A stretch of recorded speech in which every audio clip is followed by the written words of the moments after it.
So, meron si teacher dito magnet. Ayan. So, manghuhuli po tayo ng mga isda na nandito po sa ating sahig. Naintindihan? Okay. So, ang mga isda pong mahuhuli ninyo ay inyong babasahin yung mga nakasulat na mga salita. Ayan. So, si teacher muna. Ayan. Ayan. Okay, may nahuli si teacher. Ngayon, ay babasahin natin. Basahin nga. Pagkain. Sabay-sabay. Pagkain. Sa kabila naman.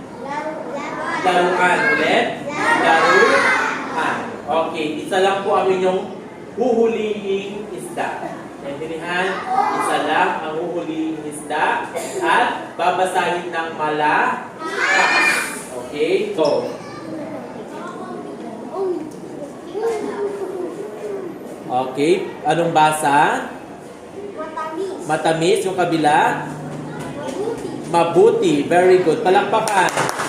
Okay. Okay. Sige po. Basahin mo yung nahuli mo. Ayan. Anong basa? Kasali. Sa kabila naman? Tiwala. Very good. Palakpakan. Next. Ayan. Konti. Ayan. Sige. Iba naman ang hulihin mo. Yan. Yan. Okay. Basahin na yan.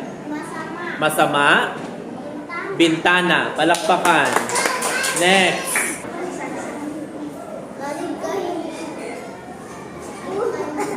Ayan. Okay, basahin nga. Tignan ko. Matulit. Yung sa kabila. Manipis. Very good ito, oh. Yan, oh. Ayan. Ayun. Okay, basahin ng malakas. Masama. Yung sa kabila naman. Bintana. Very good. Next. Next.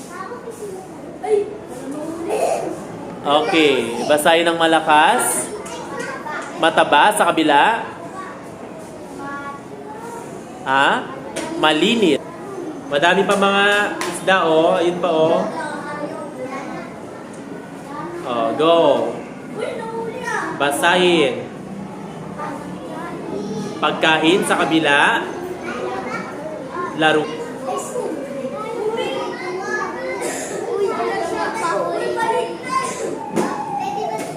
Ayan. Okay. Basahin ano? Ha? Kasali sa kabila. Tiwala. Ayan o. Hindi, Samuel ito. Ayun, ito. Lapit ka pa, lapit ka. Okay, basahin. Laruan sa kabila. Pagkain. Okay, thank you. Palakpakan. Ito pa, oh. Marami pa, oh. Ito, oh.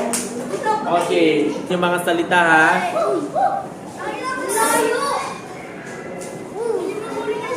Pwede yan.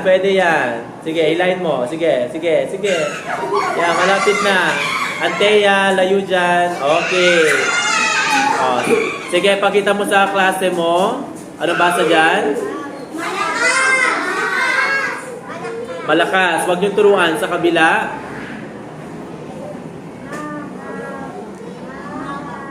Very good. Palakpakan. Galit, quiet. Okay. Basahin. Bukana. Next. Bihira. Very good. Palakpakan.